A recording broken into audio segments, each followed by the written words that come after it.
Começa agora mais um Comprar ou Vender, terça-feira, dia 14 de novembro, véspera de feriado. Hoje eu tenho aqui comigo o estrategista-chefe da Eleven Financial, Adeodato Volpi Neto, e a gente vai comentar sobre a temporada de balanços do terceiro trimestre, que está chegando ao fim. Hoje oficialmente encerra a temporada, a gente ainda tem mais 5 balanços de empresas listadas no Ibovespa que ainda não divulgaram, então previstos para hoje à noite, mas 51 empresas do índice já reportaram resultados e a gente já pode fazer uma leitura geral do que a gente viu nessa temporada. Dato, obrigada pela participação mais uma vez aqui e eu queria iniciar com a gente fazendo um overview aí da temporada. A gente teve o segundo trimestre vendo as empresas reagindo bem forte aos números, a gente teve uma leitura, a interpretação foi que os números foram bem positivos para as empresas. Nesse terceiro trimestre, a gente também viu uma boa parte das empresas reportando números acima das projeções, mas a percepção que ficou é que as ações não reagiram tanto aos números do terceiro trimestre. Eu queria saber se a sua leitura é essa, se fatores externos à temporada acabaram deixando os números um pouco em segundo plano. Qual que foi a sua leitura? Paula, mais uma vez, obrigado pelo convite.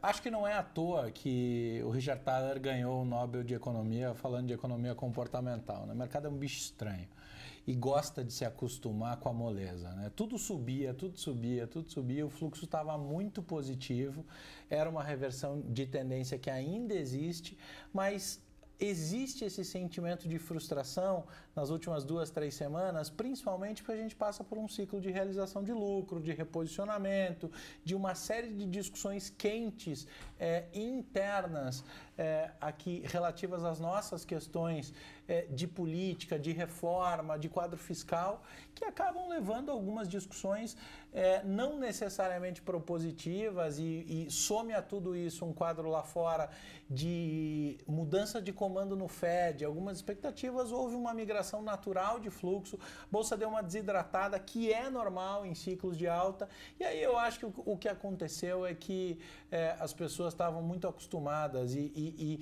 perderam um pouco a referência. A gente falou demais isso, tenho certeza que eu falei isso aqui 1 ou 2 vezes esse ano, dizendo, gente, esse ciclo de alta, tudo sobe 2, 3, 4, 5, uma vez atrás da outra, não é a realidade. Quando a gente falou sobre B2W aqui, eu me lembro que eu falei para você que assim, estruturalmente a empresa estava virando, que a gente projetava uma virada de caixa no terceiro tri, mas que era para o investidor esquecer essa história de subir direto até a lua. E é exatamente o que está se materializando.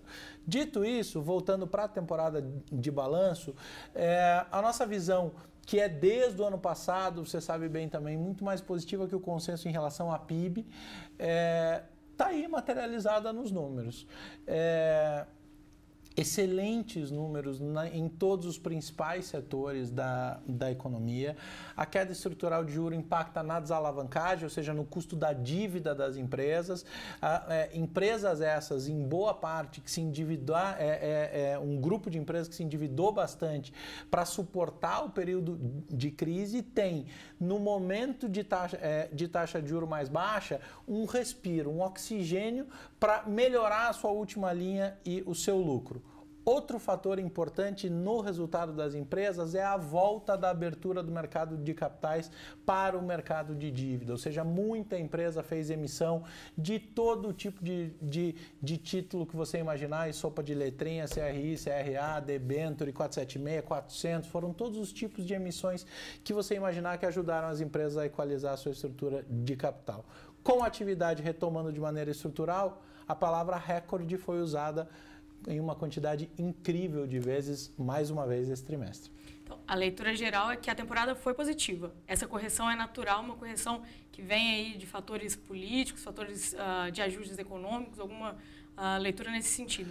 Eu acho que sob a ótica do fundamento, está tudo exatamente onde deveria estar, num quadro de recuperação. Lembrando que a economia funciona como um transatlântico, né? Ela vira muito devagar, mas ela vira de maneira consistente. Então essa virada está sendo materializada trimestre a trimestre, sob a ótica do fundamento. No fluxo, a gente tem diversos fatores que influenciam, mas um deles é a própria realização de lucro. tem algumas empresas que vinham reportando e que viram as suas ações acelerarem demais. A gente fez um rebalanceamento na nossa carteira recomendada, por exemplo, mexendo com a posição de Porto Belo. Ajustando a posição de Ânima. Em uma tinha 78% de ganho no ano, na outra tinha 100% de ganho no ano. É natural que o investidor faça um movimento e embolse um pedaço desse lucro. Isso, quando a gente fala em pessoa física, são diversos movimentos pequenos. Mas quando você imagina o investidor institucional, o gringo que faz preço, isso acaba tendo um impacto importante no fluxo. Quando a gente tem quadro de incerteza que acaba estressando a curva de juros futura, você devolveu um prêmio nas NTNBs, por exemplo, que você tem risco soberano nas mais longas, que o mercado já tinha quase que aberto mão, imaginando que eles iam ficar menores. Então você migra mais um pouco de recursos para lá, a renda fixa ganha um suspiro, ganha mais um oxigênio, isso acaba desidratando a bolsa. Mas, mais uma vez, isso é circunstancial. Essas semanas não tem, na nossa leitura, uma interrupção da tendência estrutural de alta. E essa proximidade com o final do ano, ela contribui para essa realização de lucros? Eu acho que sim, acho que tem um pouco disso, mas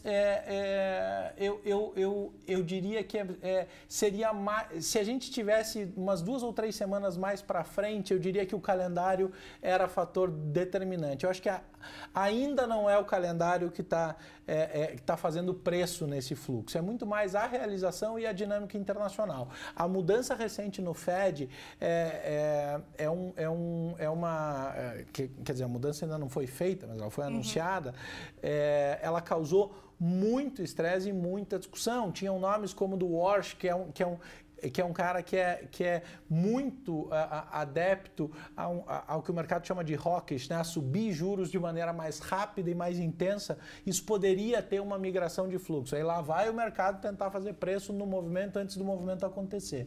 Não veio o Walsh, veio o Powell, que, como eu tenho dito nas entrevistas por aí, o Powell é a Yellen de terno, né? Porque é a mesma visão, é uma visão diligente, uma visão mais amena e mais equilibrada do seu impacto.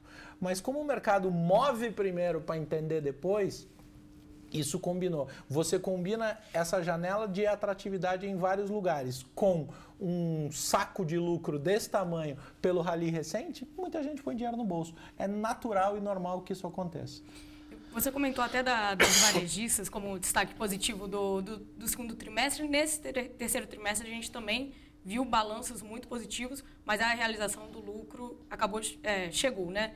E essas ações acabaram não reagindo tão positivamente. Tem algum destaque positivo que você coloque para setor? Qual que setor que você acha que brilhou mais?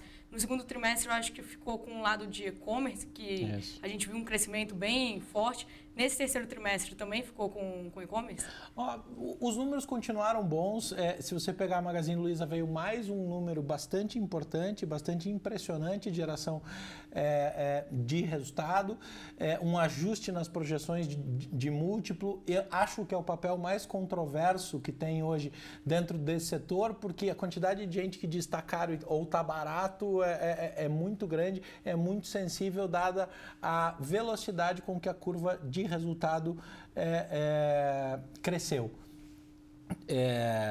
Do lado de B2W tem um número muito importante. B2W foi a sangria de loja americana durante muito tempo, queimava caixa, queimava caixa, queimava caixa. Queimava R$1 bilhão de caixa por trimestre no começo do ano e gerou caixa no terceiro trimestre.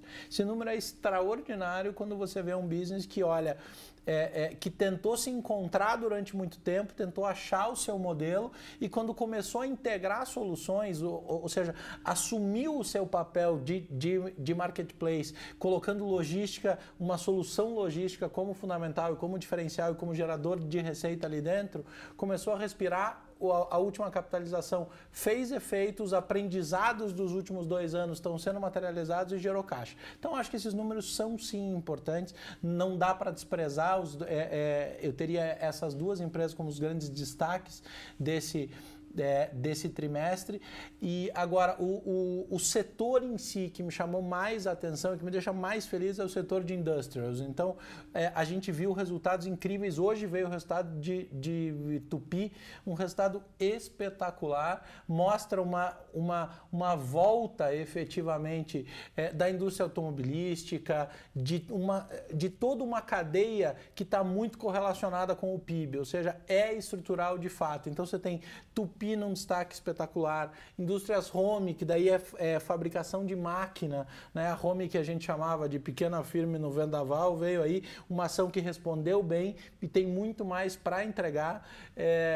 Quando a gente olha os números de home, a gente vê a volta dos pedidos de maquinário, daí falando em economês um pouco, né, é a volta da formação bruta de capital fixo, ou seja, as empresas voltam a investir de fato em equipamentos, em maquinário para produzir. Aí você tem IOSP, Randon, tem Fras-le, toda uma cadeia muito boa, muito positiva, e hoje uma das empresas que falta divulgar resultado, pós-mercado, vem o resultado de MAHLE Metal Leve. A gente esteve visitando a fábrica recentemente, também tem uma visão muito positiva para isso. Então eu acho que o grande assim, se o segundo trimestre mostrou o varejo impulsionando os números, o terceiro trimestre mostrar o setor de industrials é muito legal, porque o varejo poderia, se ele tivesse sozinho, poderia ser um espasmo de economia como um todo. Quando a gente vê industrials tão sólido, todas as principais cadeias estão interconectadas e mostra uma recuperação estrutural do PIB. Nosso grande destaque para o terceiro trimestre é o setor de industrials. Vamos fazer uma pausa, a gente volta aqui no segundo bloco e a gente vai dar continuidade aos destaques de empresas do terceiro trimestre. Até daqui a pouco.